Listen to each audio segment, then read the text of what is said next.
tayo ng ano, maglagay tayo ng bulaklak dito.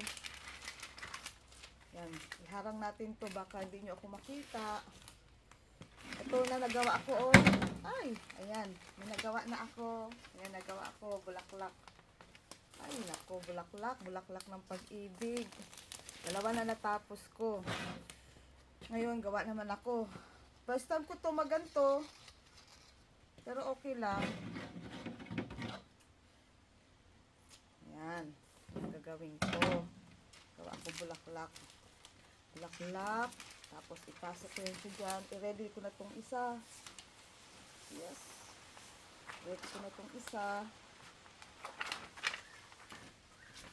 Hindi tayo magaling magawa nito. Pero okay lang. Yan, i-plaster na natin yan siya, tapos ipasok natin ito siya dito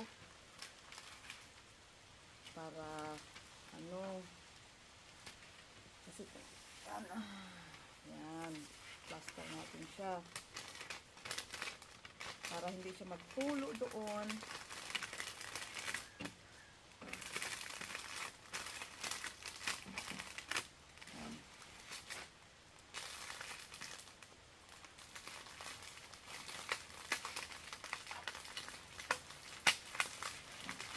First time ko lang ito ginawa, guys.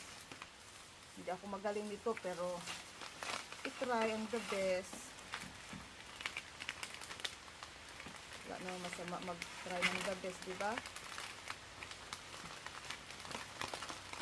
Ganyan daw yan siya. Tapos, ikalupot yung sa kabila. Ikalupot itong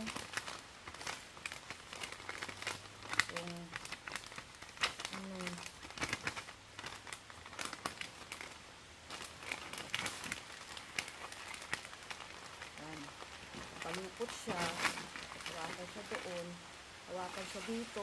Ay, hindi nyo ako nakikita kung paano ko ginawa. Ay, ano ba yan? Ayan, tapos lalagyan ko siya ng ribbon. Ay, di bale, pakita ko sa inyo finished product sama antique.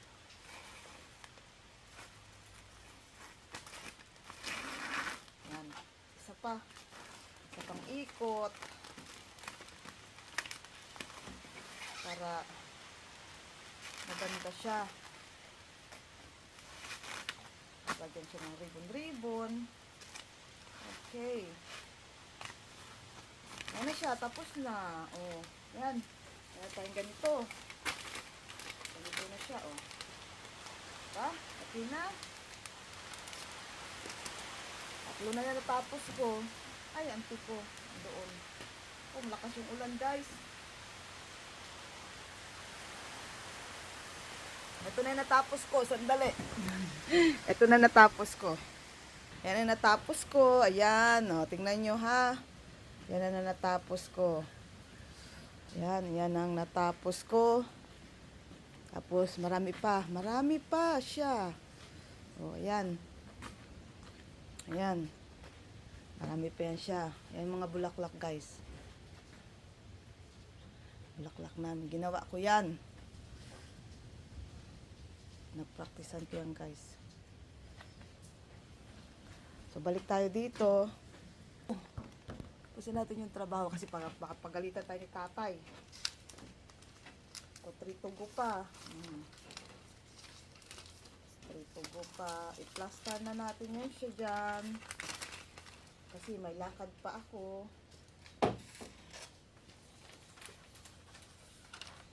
Ano yung tritugo?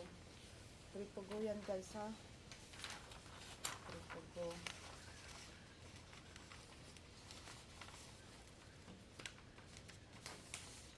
Kasi kailangan talaga maganda yung pagkagawa. Kasi pag hindi maganda yung pagkagawa, lagot tayo kay boss. Bakit meron ito paper towel? Kasi babasain natin yung ano, babasain natin to, babasain yung tuyo. Tapos, pagkabasa natin, ilalagay natin itong bulaklak. Natin yung bulaklak. Ito. Tapos, kailangan basang-basa talaga siya. Babasa na siya ng gusto. Kasi para hindi siya mamatay. Lagay siya sa plastic. Kasi magtutulo-tulo siya. Ayun na. Lagay siya sa plastic. Ganito oh. Lagay siya dyan.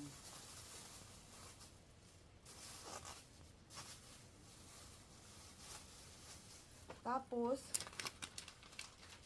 ilagay ko dito sa ganito. Ibabalot siya dito sa papel.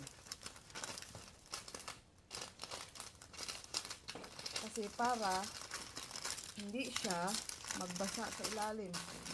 Itutulo ba? Ngayon dahil wala akong plastic, ginamit ko ay rubber band. Tapos mamaya nito guys, ako ay aalis naman. Kasi activities ng anak ko. Marami kaming activities. Kailangan buga siya ng konti. Okay. Yan. Buga siya ng konti.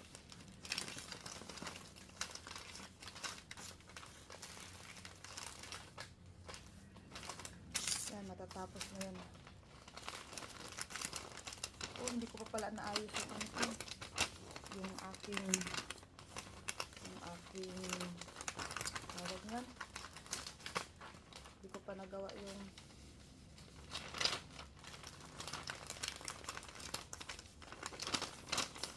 ribbon ko, hindi ko pa naputol. Yung ribbon ko, saan na siya? Open ko lang muna ito. Nawawala si ribbon. Ayun, sa ilalim pala si ribbon.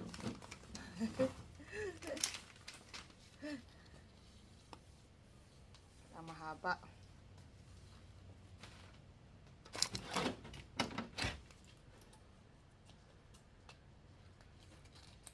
Tapusin mo natin ito dito, ha?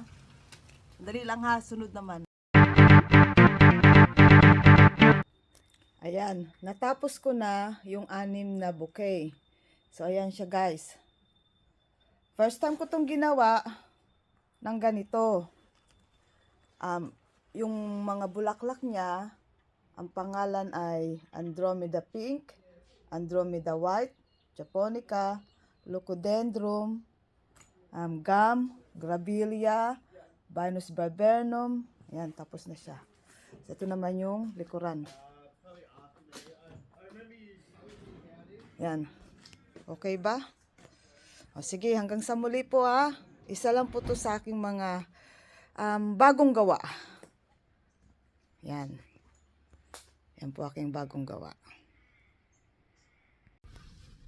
Sa arrangement na to guys, sa ginawa kong bulaklak,